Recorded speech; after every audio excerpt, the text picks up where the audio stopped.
तर युद्धाच्या नावे केळी व्यापाऱ्यांची मनमानी सुरू आहे असा आरोप धुळ्यातल्या शेतकऱ्यांनी केलाय। 1500 ते 2000चा केळीचा दर आता 800 ते 1000 रुपयांपर्यंत पोहोचलाय। देशात केळीला मोठी मागणी असताना देखील त्याचे दर कोलमडलेले आहेत।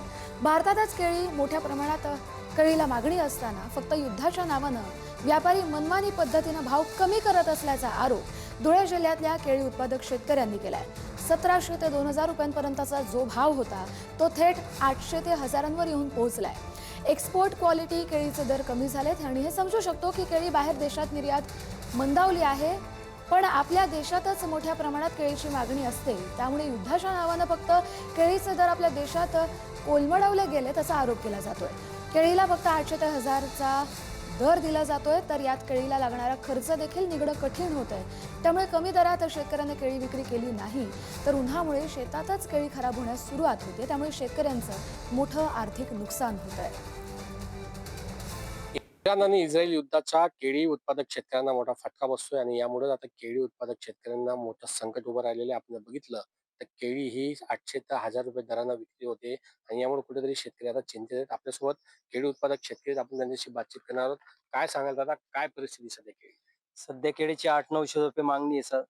मार्केट हे वाढायला पाहिजे, नाहीतर एवढा खर्च लावलाय आम्ही एका झाडाला 70-80-100 रुपये खर्च लावून सुद्धा आम्हाला अपेक्षित भाव भेटणार नाही, तर काय करून काय आम्ही शेतीला खर्च लावणार आहेत आणि काय हे करणार आहे, काय उत्पन्न काढणार आहेत नंतर?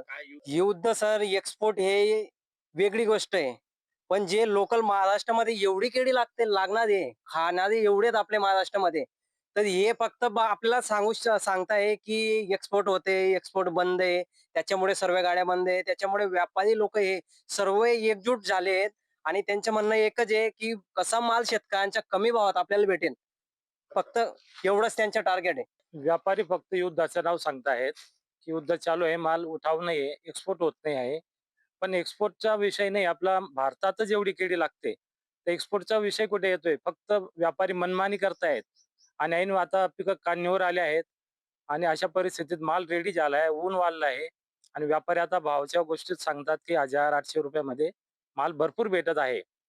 तर शेतकऱ्याने कसं जगावं? शासनाने याकडे लक्ष देऊन काहीतरी उपाययोजना करायला पाहिजे। अमोल राजपूत, पुढारी न्यूज, धुळे।